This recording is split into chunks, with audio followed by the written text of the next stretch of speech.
Alright, and welcome back. This is part 2 of the casting and smelting episode that I'm making here. If you're tuning in, it's probably because you got tricked somehow into watching the previous instructional video on how to make a cast, and really you were only there to watch me melt stuff. So, I'm doing a bit of a voiceover because the audio on a GoPro, not so good. Basically here I was just explaining the various safety things that I took into precaution. Wearing safety gloves, wearing safety glasses, making sure I have long sleeve shirts, and making sure there's water nearby in case I need to quench something, and also it's far away from the house and such. You should also point out that I am doing this on grass and not on cement. It's very dangerous to actually do metal casting on cement. They actually recommend sand, but dirt works well too. Anyway, I'm going to light this up and then probably use the in-video audio.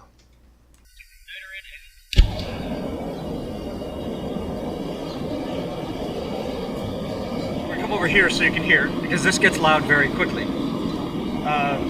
Definitely want to keep your glove on when you ignite it, because otherwise you lose all your hand hair. Kind of gross. I would also recommend wearing long sleeve shirts. If molten metal hits this, it usually will bounce off, or at the very least it's going to burn the cotton a bit. Hits your arm directly, yeah, it's going to go right into your skin. So, I'm going to crank this up.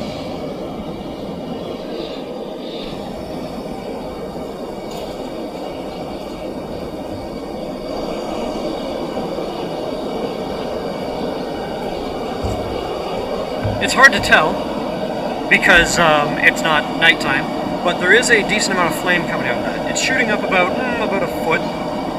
It's got some blues, it's got a little bit of red in it, and that's fine. The gas that I'm using today, that's only down to about 15% of the tank or so, so I might have to swap the tanks out midway through.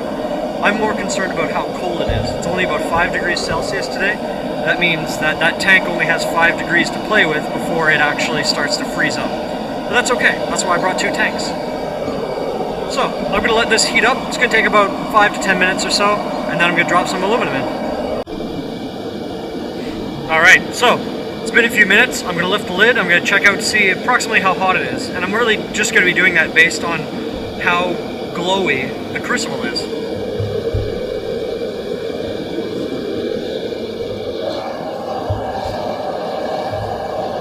Just going to lean over a bit.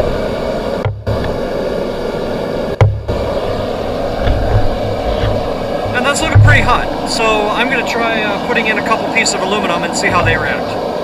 Now, whenever you're ever adding anything to these smelters, you never want to throw a piece in. You never want to actually toss it in. You want to take it and you want to set it in gently. The first thing I'd like to do is lay a few of them on the edge. It preheats them just a little bit, so it's not as big of a shock when they eventually go directly inside. So since it's empty right now, it's safe to put one right in. So I'm just going to throw one right in. Alright, I'm just going to tilt the camera over here. I don't want to go too far because I don't want to melt it. But as you can see, the aluminum's starting to get a little squishy. Not quite there yet. It's breaking down a bit. That's good.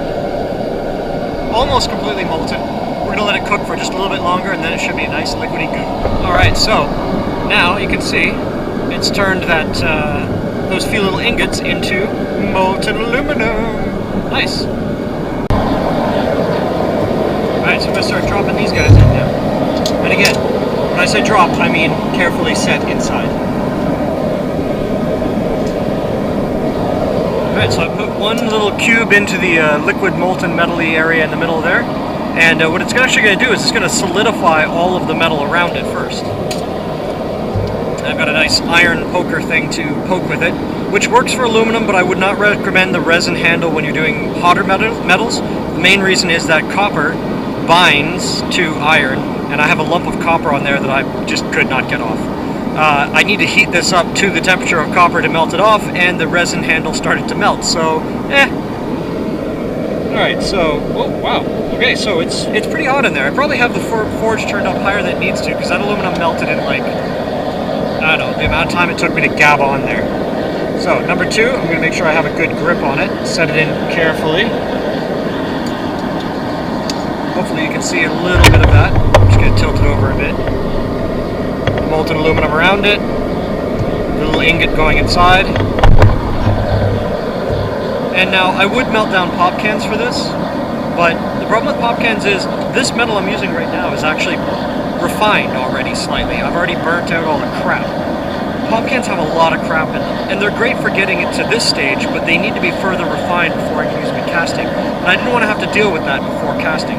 Before casting, I like to just use pure aluminum, or at the very least, casting aluminum, something that I've already refined a little bit, and I've dealt with that whole process. So I've set a few more around the ring there, and you might notice there's a bit of a difference between, say, this piece and the piece in the middle. This one's kind of gritty and gross and whatnot. I cast that into sand, so it actually has a little bit of silica and sand and stuff stuck to it. If I shined it up and polished it, it'd be nice and shiny like these. These, however, are slightly different than this aluminum. This is probably pure aluminum. This is more close to casting aluminum, so it likely has a bit of zinc inside it.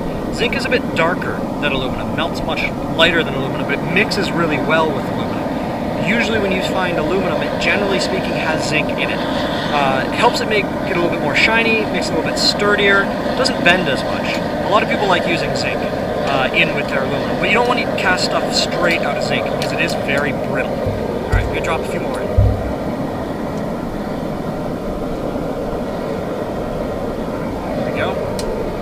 Lean over and show you.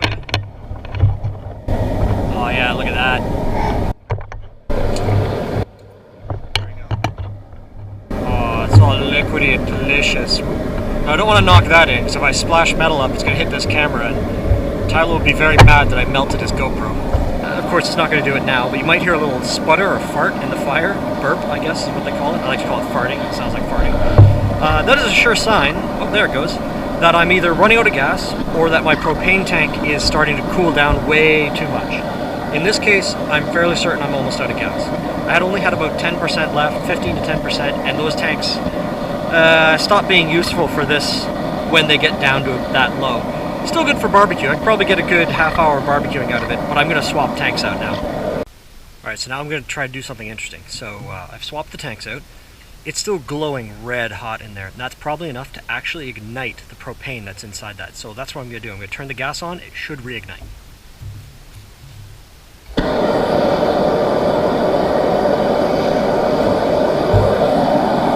Beautiful.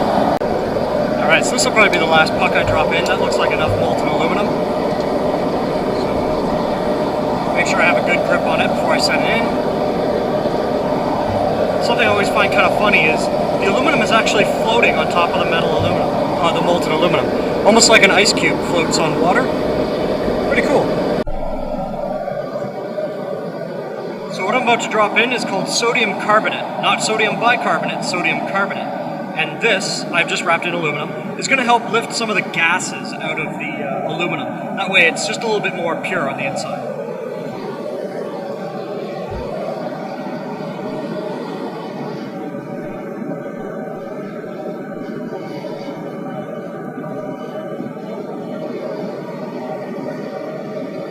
To get it to go down to the bottom so it mixes in a bit. Normally you would use something to keep it at the bottom, but the one I made did not work with this crucible, so I just use this. It works pretty well. Now the next thing I'll be adding in is salt. Specifically, it's half and half salt. Sodium chloride is normal salt. This is a little bit of potassium chloride as well. And what that's going to do is that's going to clean up some of the dross or slag on the top. You'll notice that the top is kind of bubbly and weird looking. That's some of the crap that we want to remove. So I'm going to pour that in, going to let it burn for a minute. And you'll notice the flames will take on an interesting color. I'm going to stir it up just a little. Mix it in. And you see all that crap on the top? Look at it now. It all is clumping together. It doesn't look like aluminum, it looks like black crap. And that's what we want. We want it to turn out like that. So all of that junk is now floating on our pure aluminum. I've cleaned it a little bit more than it was. Now I'm going to use a special little scoop tool I have to actually pick it up and throw it aside.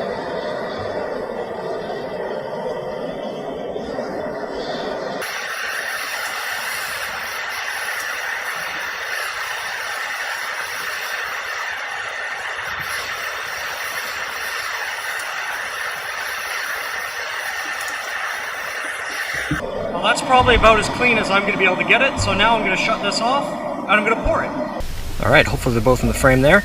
And now what I'm going to do is I'm going to actually pick up the crucible And I'm going to pour some into the casting area, cast that, and then pour the excess into here.